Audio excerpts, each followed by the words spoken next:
오늘 함께 나눌 하나님의 말씀은 신약성경 사도행전 25장 1절에서 12절 말씀입니다. 사도행전 25장 1절에서 12절 말씀.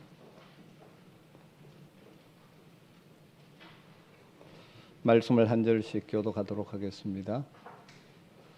베스도가 부임한 지 3일 후에 가이사랴에서 예루살렘으로 올라가니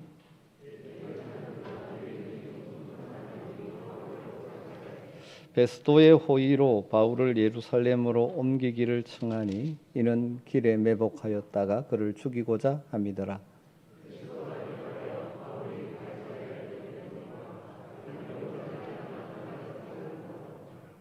또 이르되 너희 중 유력한 자들은 나와 함께 내려가서 그 사람에게 만일 옳지 아니한 일이 있거든 고발하라 하니라.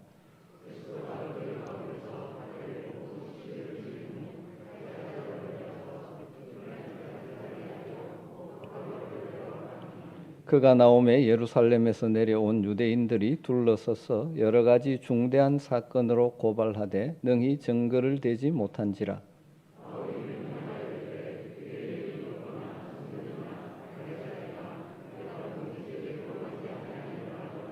베스도가 유대인의 마음을 얻고자 하여 바울들을 묻되 네가 예루살렘에 올라가서 이 사건에 대하여 내 앞에서 신문을 받으려느냐.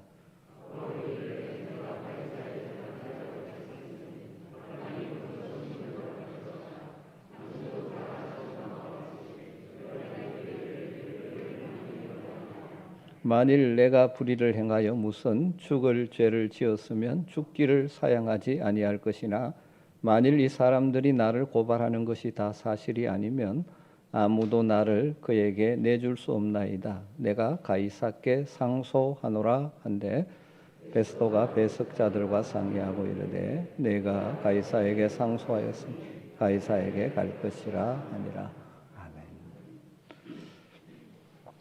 믿음으로 이 땅을 살아가는 삶에 있어서 아주 중요한 요소 중에 하나가 기다림이라고 할 수 있습니다. 내가 생각하는 때에 내가 원하는 방식으로 이루어지지 않는다고 조급해하지 않고 하나님의 때를 기다릴 줄 아는 것이 하나님을 신뢰하는 모습 가운데 하나입니다. 그렇지만 하나님의 때를 기다린다는 것은 실제로는 참 쉽지 않습니다. 우리는 다 눈앞에서 빨리 내가 원하는 것이 이루어지기를 바라며 살아가기 때문이죠. 눈앞에서 무엇인가 빨리 이루어지지 않을 때 포기하지 않고 하나님의 약속을 믿고 소망 가운데 기다리는 것. 쉽지는 않지만 믿음으로 사는 우리들이 배우고 익혀야 할 것이고 하나님은 이 기다림의 과정을 통해서 우리의 믿음을 성숙시키시고 성장시킬 때가 참 많습니다. 그리고 때로는 그러한 기다림 가운데 내가 생각하지 못했던 방법으로 인도하시는 하나님을 만나기도 합니다. 오늘 우리는 사도행전 25장에서 2년 동안 가이사랴에 구금되어서 기다릴 수밖에 없는 바울, 그리고 그 바울을 해치려는 포기할 줄 모르는 유대 종교 지도자들의 모습들, 그리고 결국 가이사 로마 황제에게 항소함으로 로마를 향하는 길을 시작하게 되는 바울의 모습을 보게 되죠.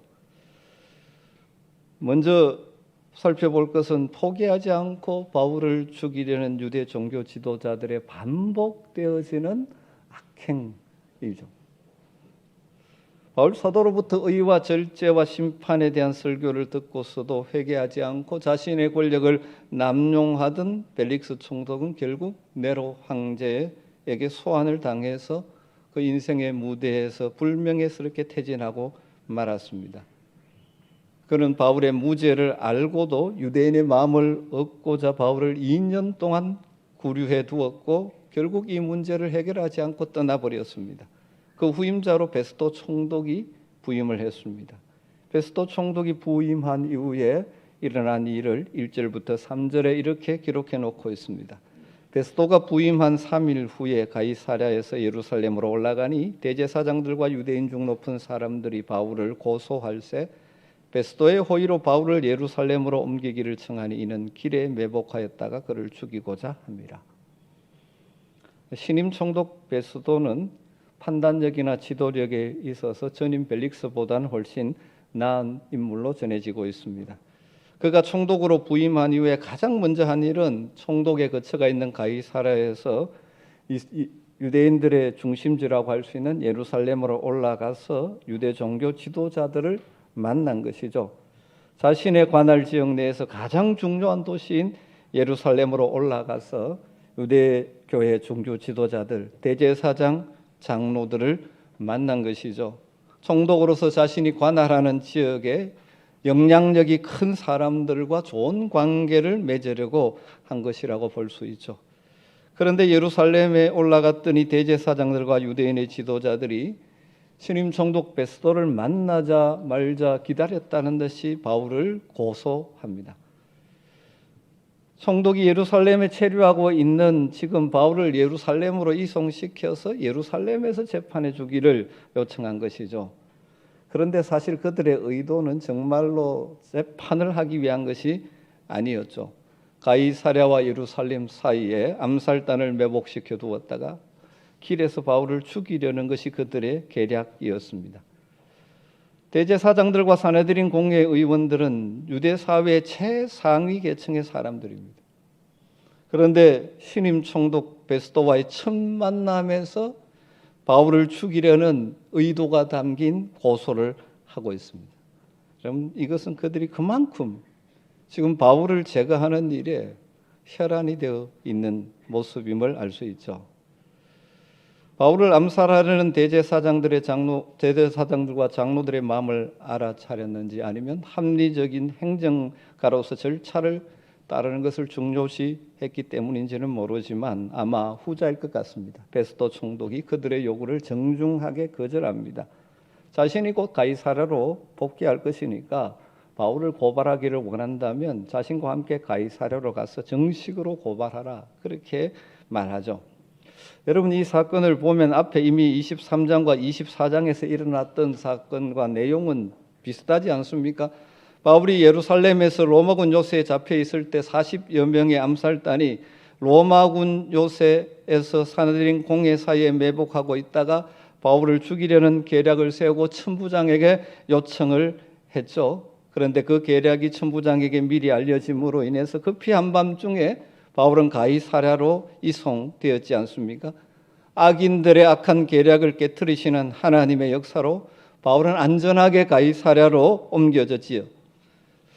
그러자 그들이 웅변가이자 변호사인 드둘로를 앞세워 가지고 가이사랴로 가서 총독 벨릭스에게 바울을 고발했죠.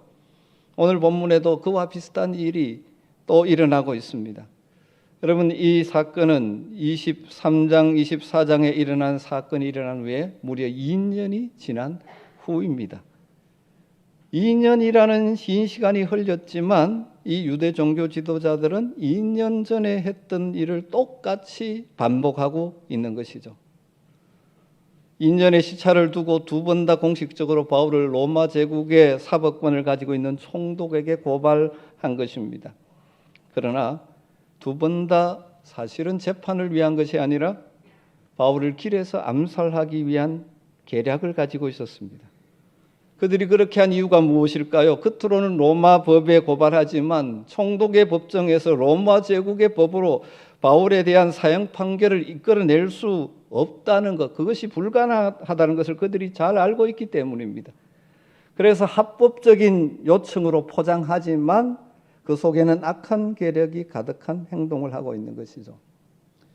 어떻게 보면 우리와 아무 상관없는 것 같지만 사실 여러분 우리가 살고 있는 이 세상에는 이런 일들이 계속 일어나고 있는 세상에 우리가 살고 있지 않습니까? 하나님을 대적하는 자들의 계속되는 공격과 악행이 존재하는 세상에 우리는 살고 있습니다. 하나님의 일을 방해하고 깨트리는 일을 끊임없이 하는 자들이 있는 이 땅 속에 우리가 살고 있는 것이죠. 때로는 우리를 위협해서 초대교회 같은 경우는 박해를 통하여 믿음에서 떠나게 만들려고 하기도 하고 하나님의 일을 하지 못하게 만들려고 했기도 하고 또 우리를 유혹함으로 미혹에서 믿음에서 떠나게 만들기도 하고 하나님의 일을 못하게 하려고 하는 시도들이 많죠. 그들의 방법은 비슷합니다. 주로 거짓과 선동과 폭력입니다. 이 사실에다가 거짓을 뒤섞어서 무엇이 진실인지 모르게 만드는 거짓을 사용하고 사람들을 동원하고 심지어 폭력을 사용해서 하나님의 교회와 믿음으로 사는 우리의 삶을 무너뜨리려고 할 때가 많죠. 그들이 계략이 먹히지 않으면 잠시 자세를 낮추고 잠수 타는 듯이 시간을 보냅니다. 그러다가 다시 기회가 주어지면 다시 일어나서 하나님의 교회를 대적하고 성도를 공격해오는 일이 일어납니다. 어쩌면 우리 이 땅에서 이러한 일들을 보고 있지 않습니까? 하나님의 창조 질서를 깨트리고 비성경적인 것들을 합법화시키는 법률을 만들려고 시도하는 시도가 계속 반복되고 있습니다. 포기하지 않고 기회만 있으면 또 교회에 무엇인가 부정적인 일만 일어나면 매스컴으로 떠벌리면서 하나님의 나라와 교회에 대해서 부정적인 인식을 심어주려는 일들이 일어나고 있는 세상에 우리가 살고 있습니다. 여러분, 우리 성도들이 깨어 있어야 합니다. 우리 역시 포기하지 않는 기도로 이 시대를 분별하고 또 믿음의 용기를 서로 북돋으면서 이 땅을 믿음으로 살아가기 위해서 힘써야 합니다. 악인의 계략을 깨트리시는 하나님을 의지하면서 매 순간 우리의 삶의 자리에서 신실한 믿음으로 살아가야 하는 것입니다. 그런데 이 사건을 묵상하면서 더 구체적으로 우리에게 적용하고 싶은 내용은 이것입니다. 이런 일을 하는 자들이 누구냐 하는 것입니다. 소위 하나님을 섬기는 일에 가장 앞장선 자들이지 않습니까? 시정잡배나 조폭이 아닙니다. 대제사장들과 유대인의 장로들입니다.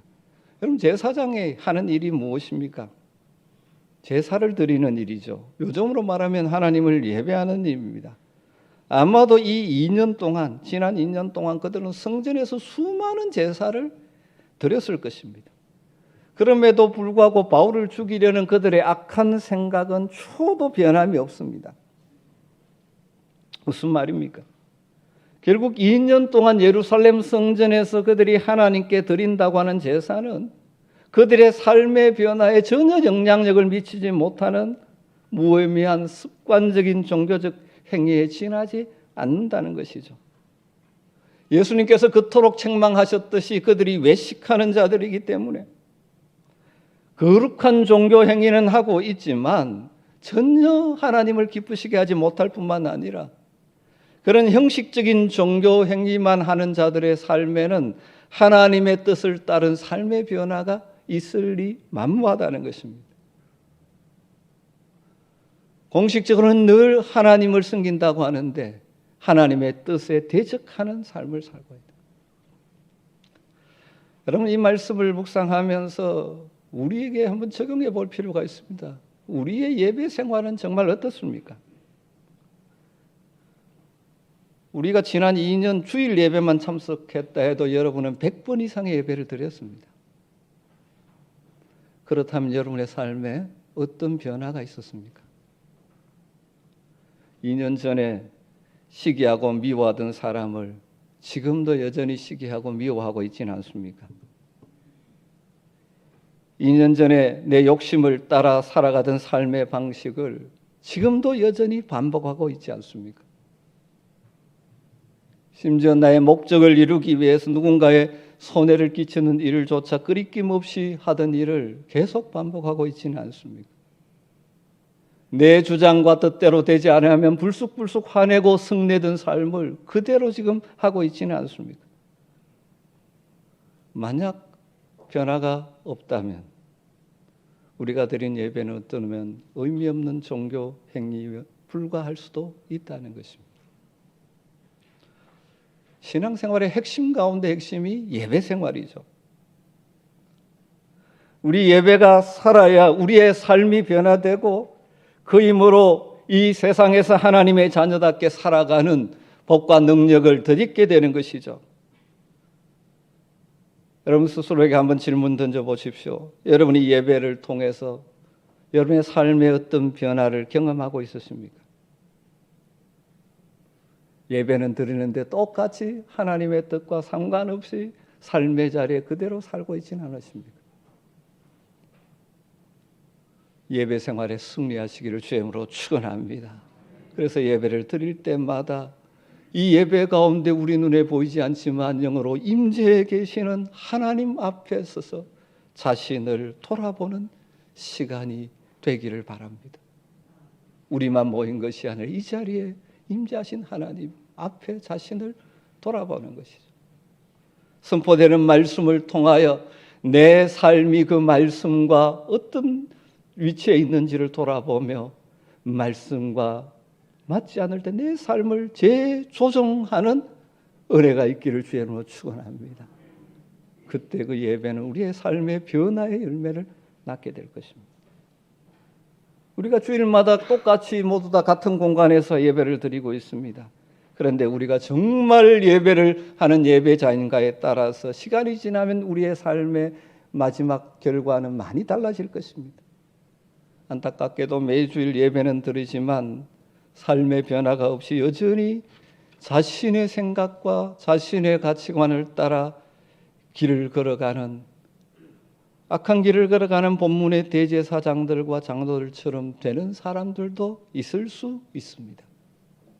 반면에 로마서 12장 1절 2절의 말씀처럼 자신의 삶을 거룩한 산제물로 드리는 예배자가 되어지고 그래서 마음의 변화를 받아 하나님의 선하시고 기뻐하시고 온전하신 뜻이 무엇인지 분별함으로 삶의 현장에서 하나님의 뜻을 이루며 살아가는 예배자가 될 수도 있습니다. 그래서 전에는 시기하고 미워했던 사람을 이제 용납하고 사랑할 수 있게 되고 전에는 나만을 위해 살던 삶이 이웃과 교회를 위하여 희생하고 헌신하는 성도로 변화되어지고 가정과 일터에서 그리스도의 향기를 날리는 성도로 변화되어져 갈 수도 있는 것이죠. 우리가 어떤 예배자가 되어야 한다는 것은 너무나 분명한 사실이지 않습니까? 우리의 예배가 단순한 종교행위가 아니라 정말 살아계시며 우리를 부르시고 우리를 구원하시고 우리 가운데 일하시는 하나님 앞에서 드리는 예배가 되어지고 그 말씀 앞에서 내 삶을 재조정하는 일들을 통하여 조금씩 우리의 인격이 변하고 삶이 변해가는 그런 열매가 있게 되기를 주의 이름으로 축원합니다. 앞에서 언급했듯이 바울은 2년 동안 가이사랴에 구금되어 있었습니다. 바울이 받은 비전과 약속의 말씀이 무엇이었습니까?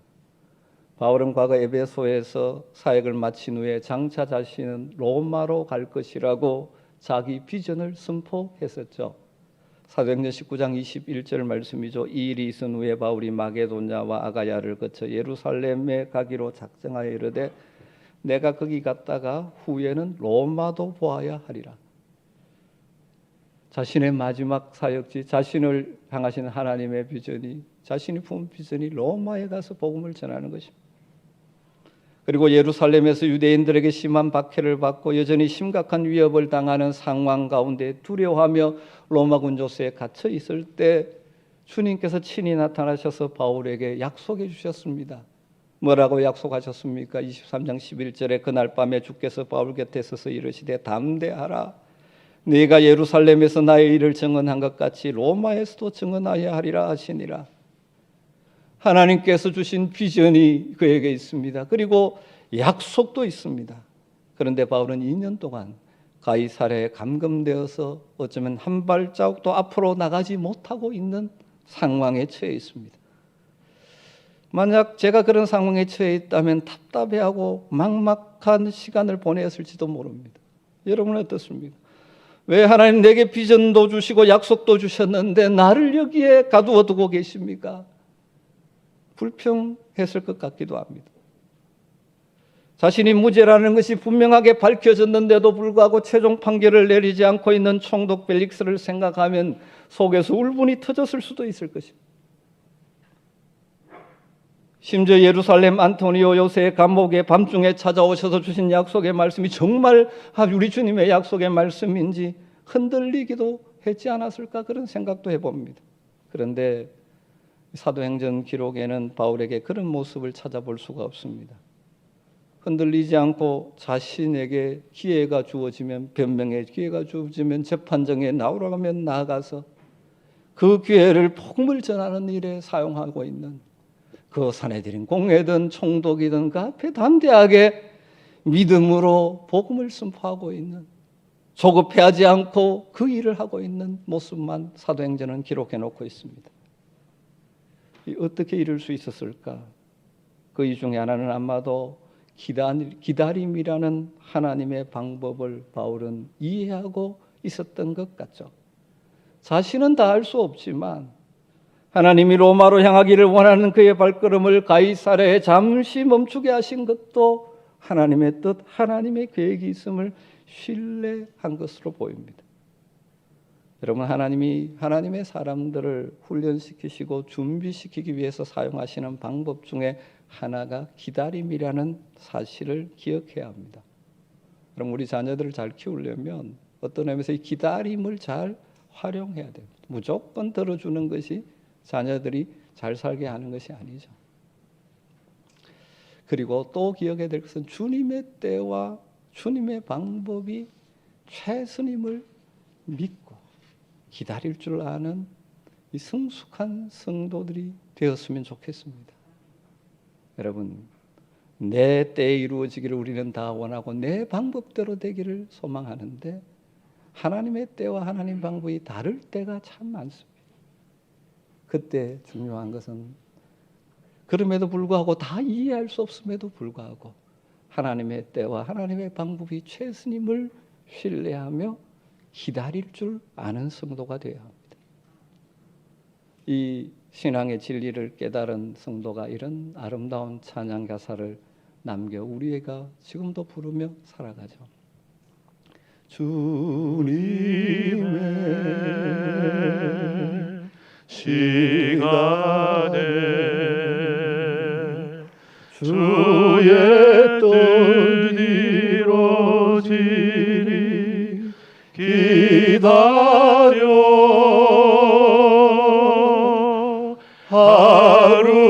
하루하루 살 동안 주님 인도하시리 주 뜻 이룰 때까지 기다려. 우리 함께 할까요? 1절부터 한번 믿음의 고백으로 올려드리십시다. 주님의 시간에 주의 뜻 이루어지리 기다려 하루하루 살 동안 주님 인도하시리 주 뜻 이룰 때까지 기다려. 이절합니다. 기다려 그때를 그의 뜻 이루어지리 기다려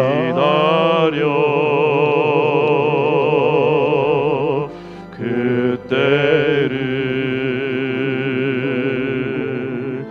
그의 뜻 이루어지리 기다려 주의 뜻 이루어질 때 우리들의 모든 것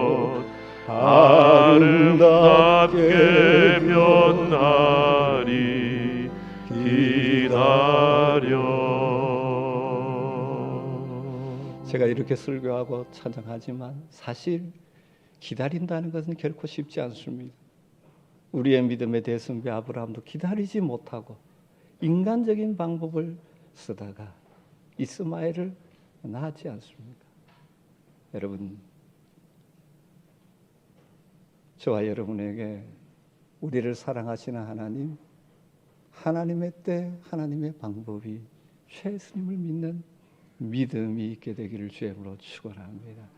그래서 기다림이라는 것은 그냥 있는 것이 아니라 그 현재 그 자리에서 하나님의 뜻이 무엇인지, 하나님 무엇을 원하신지를 따라 현재를 살아가는 것이죠. 이런 은혜가 있기를 주님으로 축원합니다.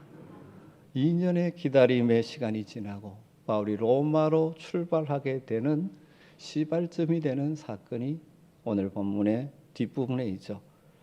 베스토가 가이사랴로 내려오자 대제사장들 무리 역시 가이사랴로 내려왔습니다. 그래서 그곳 법정에 바울을 불러놓고 다시 바울을 둘러서서 고발하고 있습니다. 여러 가지로 고발하지만 증거는 하나도 제출하지 못합니다. 왜? 증거가 없는 거짓이기 때문이죠. 그런 가운데 바울에게 진술할 기회가 주어지자 바울은 단호하게 자신의 무죄를 변정합니다. 8절이 이렇게 되어 있습니다. 바울이 변명하여 이르되 유대인의 율법이나 성전이나 가이사에게나 내가 도무지 죄를 범하지 아니하였노라. 도무지 죄를 범하지 아니하였다. 우리 번역에는 이 문맥을 살려서 도무지라는 단어를 넣었습니다만은 원래 헬라 성경에는 부정을 표현하는 부사가 3번 되어 있습니다. 율법에 대해서도 죄가 없다. 우태. 성전에 대해서도 나는 죄가 없다. 헬라로 우태, 부정. 가이사에 대해서도 죄를 범한 적이 없다. 이렇게 강력하게 자신의 무죄를 변정하죠. 우리말은 이 같은 단어를 계속 넣기 힘드니까 의미를 살려서 도무지라는 단어로 이 의도를 살려놓고 있습니다. 여러분, 바울의 진술은 사실이었죠.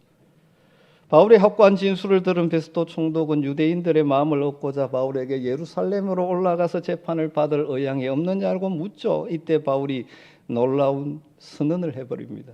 그것이 10절 11절이죠. 바울이 이르되 내가 가이사의 재판 자리 앞에 서서니 마땅히 거기서 신문을 받을 것이라. 당신도 잘 아시는 바와 같이 내가 유대인들에게 불의를 행할 일이 없나이다. 만일 내가 불의를 행하여 무슨 죽을 죄를 지었으면 죽기를 사양하지 아니할 것이나 만일 이 사람들이 나를 고발하는 것이 다 사실이 아니면 아무도 나를 그들에게 굉장히 큰 사건입니다. 바울이 로마 황제에게 상소했다는 것은 여러 의미가 있지만 중요한 의미는 신앙적인 로마로 가는 길, 로마로 가는 방식이 결정되었다 하는 의미죠. 바울은 3차 전도 여행 중 에베소에서 자신의 마지막 전도지가 로마임을 알게 되고 비전을 선포했죠. 그리고 예루살렘에서 주님이 친히 로마에서도 복음을 전해야 될 것이라고 약속해 주셨습니다. 그러나 바울은 로마로 가는 구체적인 방식을 알지 못했습니다. 아마도 바울은 자유의 몸으로 로마로 갈 것을 기대하고 있었던 것으로 보입니다.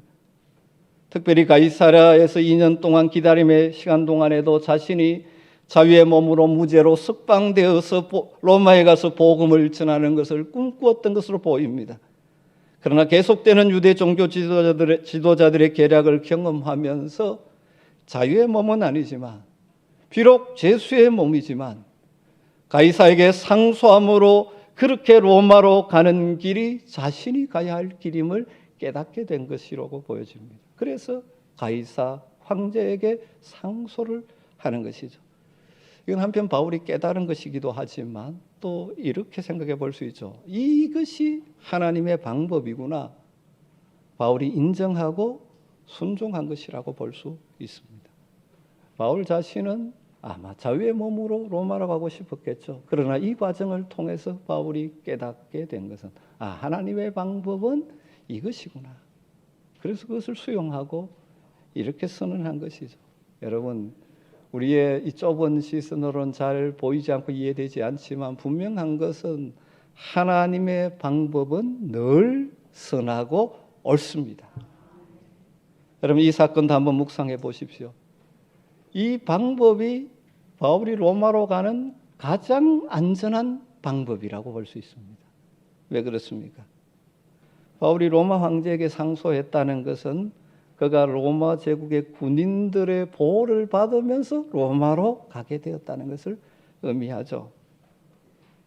바울을 죽이려는 암살단 40명 이상이 군성된 상황에서 바울이 아마 자유의 몸으로 풀려나서 로마로 가려 했다면 여러 가지 위협이 그에게 있었을 것입니다. 여러분, 로마로 가는 길이 보통 길입니까? 지금도 먼 길인데 그 당시 열악한 배를 타고 가야 되는 그 시대에 중간중간 얼마나 위험의 요소가 많겠습니까? 그런데 바울은 로마 백부장 그리고 로마 군인들의 호의 속에서 지금 로마로 가게 되어집니다. 여러분, 이것보다 안전한 방법이 그 당시에 뭐가 있었겠습니까? 비록 2년 동안 구금 생활과 계속되는 유대인들의 고발, 그로 인해서 반복으로 총독벽정에 써야 되는 바울 한편 기가 막혔을지 모릅니다. 그러나 그런 상황을 통해서 전에는 생각해보지 못했던 황제에게 상소하는 방법을 깨닫게 하시고 그 방법으로 안전하게 인도하신 것은 하나님의 은혜의 섭리라고 볼 수 있지 않습니까? 부차적이지만 여러분, 이 방법은 비용도 적게 드는 방법입니다. 바울이 자유의 몸이 되어 로마로 향했다면 자비로 그 먼 항로를 가야 할 것입니다. 그 비용도 만만치 않았을 것입니다. 그러나 하나님은 비록 예수의 몸으로 가는 길이지만 안전하게 비용 부담도 없이 바울을 로마로 가게 하시는 것입니다. 2년의 기다림의 과정을 통해서 깨달은 하나님의 방법은 역시 선하고 좋은 것이었습니다. 여러분, 오늘 이 말씀을 통해서 우리가 다시 한번 마음에 새겼으면 좋겠습니다. 하나님의 때와 하나님의 방법이 우리에게 최선이라는 사실을 믿는 믿음이 있기를 주임으로 축원합니다. 여러분, 때로는 기다린다는 것이 너무너무 힘들지 않습니까? 내 생각대로 내 계획대로 일이 되지 않을 때, 길이 막힐 때 얼마나 답답합니까? 그러다 보니 우리가 하나님을 신뢰하지 못함으로 절망하기도 하고 인간적인 수단을 쓰다가 또 다른 아픔을 낳기도 하는 경우도 종종 있죠. 여러분, 그러나 하나님의 때와 방법이 최상이라는 믿음의 확신을 가지고 기다리며 소망 중에 현재 여기서 하나님이 내게 하기를 원하시는 삶을 대하여 믿음으로 반응하며 살아가는 성도들이 되시기를 주임으로 축원합니다. 선한 목자가 되신 우리 주님이 우리의 가는 길을 인도하셔서 뒤돌아보면 하나님께 감사하여 하나님을 찬양하게 될 줄로 믿습니다. 기도하겠습니다. 하나님 감사합니다. 오늘도 기다림 그리고 하나님의 방법에 대하여 말씀을 듣게 하시니 감사합니다. 참 이 험한 세상에서 살아가면서 내 생각 내 뜻대로 되지 않아 막막하고 답답할 때가 있지만 선하신 하나님을 신뢰하면서 기다릴 줄 아는 기다림의 영성을 우리에게 허락하여 주시옵소서. 하나님의 방법이 최선임을 믿기에 인간적인 수단 방법을 쓰지 않고 매 순간 주님이 원하신 삶이 무엇인지를 물으며 현재를 살아갈 수 있는 지혜와 능력을 허락하여 주시옵소서. 그래서 내 인생 마지막에 서서 내 가는 길을 하나님께서 이렇게 선하게 인도하셨다라고 자녀들과 믿음의 후배들에게 간증하며 찬송할 수 있는 복 있는 인생 되게 하여 주시옵소서. 예수님의 이름으로 기도드리옵나이다. 아멘.